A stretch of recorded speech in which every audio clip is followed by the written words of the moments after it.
तो दोस्तों स्वागत है आपका मेरा इस चैनल में। दोस्तों आज हम जानेंगे कि इलेक्ट्रिक करंट यानी बिजली का आविष्कार कैसे हुआ और किसने किया। दोस्तों बिजली का आविष्कार नहीं खोज हुई थी। खोज और आविष्कार में अंतर होता है। अगर कोई चीज प्रकृति में पहले से ही मौजूद है और उसे किसी इंसान ने खोज निकाला है तो हम कहेंगे कि उसकी खोज हुई है। और अगर कोई चीज प्रकृति में पहले से मौजूद नहीं है और उसे किसी इंसान के द्वारा बनाया गया है तो हम कहेंगे कि इसका आविष्कार हुआ है। बिजली भी प्रकृति में पहले से ही मौजूद थी, इसलिए हम कहेंगे कि बिजली की खोज हुई है। लेकिन अल्टरनेटिव करंट यानी डीसी करंट का आविष्कार हुआ है। यह प्रकृति में पहले से मौजूद नहीं थी। डायरेक्ट करंट यानी डीसी करंट प्रकृति में पहले से ही मौजूद था, इसलिए हम कहेंगे कि इसकी खोज हुई है। अल्टरनेटिव करंट वो करंट है जिसका यूज डेली लाइफ में हम हर दिन करते हैं, जैसे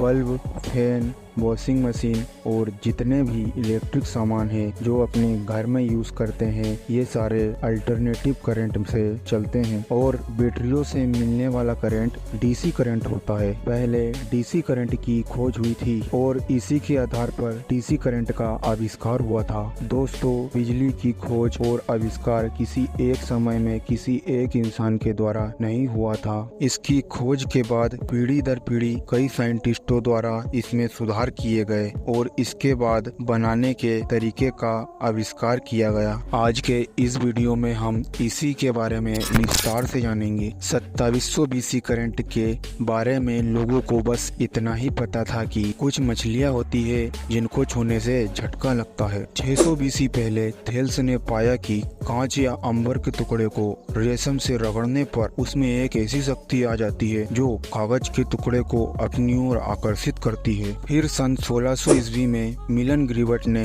सबसे पहले इलेक्ट्रिक बोट का यूज किया। फिर सन 1752 ईस्वी में बेंजामिन फ्रैंकलिन ने अपने एक एक्सपेरिमेंट में पाया कि बारिश के समय आकाश में बिजली चमकती है और इलेक्ट्रिक से चिंगारियां निकलती है, दोनों एक ही चीज है। उन्होंने बारिश के समय में जिस समय बिजली कड़क रही थी उस समय उन्होंने एक पतंग को मेटल के टुकड़े से बांधकर उड़ाया और उसके लास्ट छोर पर एक चाबी बांध दी। जब बिजली कड़कती थी तब पतंग के थ्रू बिजली रस्सी से होकर चाबी तक आती थी और चाबी से उनके हाथों को झटका लगता था। उन दिनों आकाशीय बिजली काफी लोगों के घर पर गिर जाया करती थी, जिससे कई लोगों के घरों में आग लग जाया करती थी। अपने एक्सपेरिमेंट के आधार पर बेंजामिन फ्रैंकलिन ने लेंटिंग कंडक्टर का आविष्कार किया।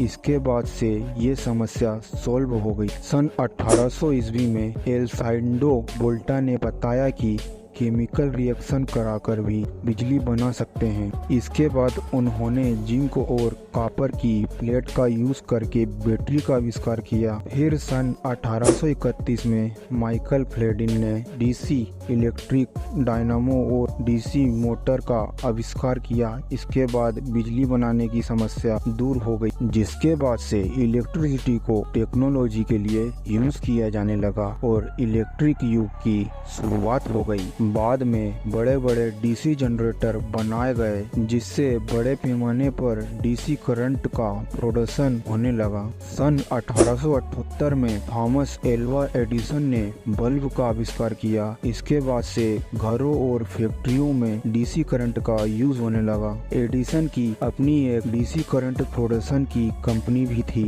जिससे वो बड़े बड़े डीसी जनरेटर की मदद से डीसी करंट का प्रोडक्शन करते थे और उससे घरों में फैक्ट्रियों में डीसी करंट सप्लाई करते थे। अभी तक हमने जाना कि डीसी करंट की खोज कैसे हुई। अब हम जानेंगे कि महान वैज्ञानिक निकोला टेस्ला ने एसी करंट का आविष्कार कैसे किया। निकोला टेस्ला को बचपन से ही इलेक्ट्रिसिटी में बहुत इंटरेस्ट था। सन 1881 में अपनी पढ़ाई पूरी करके निकोला टेस्ला एक टेलीफोन एक्सचेंज कंपनी में इंजीनियर के तौर पर काम करने लगे। फिर सन 1882 में किसी कारण निकोला टेस्ला ने टेलीफोन एक्सचेंज की नौकरी छोड़ दी और एडिसन की कंपनी में नौकरी करने लगे। निकोला टेस्ला ने एडिसन को अपने एसी करंट प्रोजेक्ट को दिखाया, लेकिन एडिसन ने उसे खतरनाक बताकर टाल दिया। क्योंकि एडिसन को डर था कि एसी करंट के आने से उनका डीसी करंट का प्रोडक्शन खत्म हो जाएगा और उनकी कंपनी बंद हो जाएगी। फिर एक दिन एडिसन के डीसी जनरेटर में प्रॉब्लम आ गई। उन्होंने निकोला टेस्ला को कहा कि अगर वो इसे ठीक कर देंगे तो वो उसे $10,000 देंगे, जो कि उस समय बहुत बड़ी रकम थी। निकोला टेस्ला ने दिन रात एक करके डीसी जनरेटर के प्रॉब्लम को सॉल्व कर दिया और उसे ठीक कर दिया। निकोला टेस्ला एडिसन के पास पैसे लेने गया तो एडिसन ने उनको ये बोलकर पैसे नहीं दिए कि मैंने तो तुमसे मजाक किया था। तुम अमेरिकन्स मजाक को भी नहीं समझते।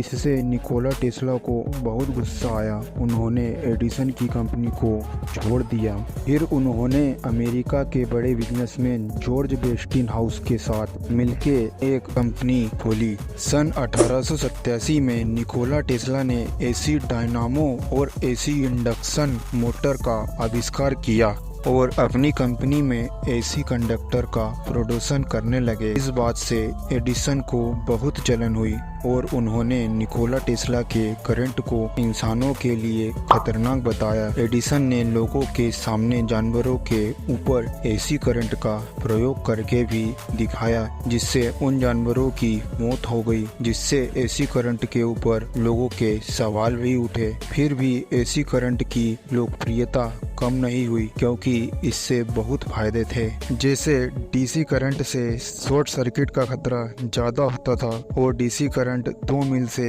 ज़्यादा दूर ट्रेवल नहीं कर पाती थी, वहीं एसी करंट से शॉर्ट सर्किट का खतरा भी कम होता था और एसी करंट हजारों मीलों तक बिना किसी रुकावट के ट्रेवल करती थी। जहां एडिसन का डीसी करंट बहुत महंगा था, वहां निकोला टेस्ला का एसी करंट बहुत ही सस्ता था। इसलिए एसी करंट की डिमांड बहुत बढ़ गई थी, जिससे एडिसन को हार मानना पड़ा। आज हम अपने घरों में और फैक्ट्री में जिस बिजली का यूज करते हैं वो महान वैज्ञानिक निकोला टेस्ला की ही देन है। अब आप जान चुके होंगे कि बिजली का आविष्कार कैसे हुआ।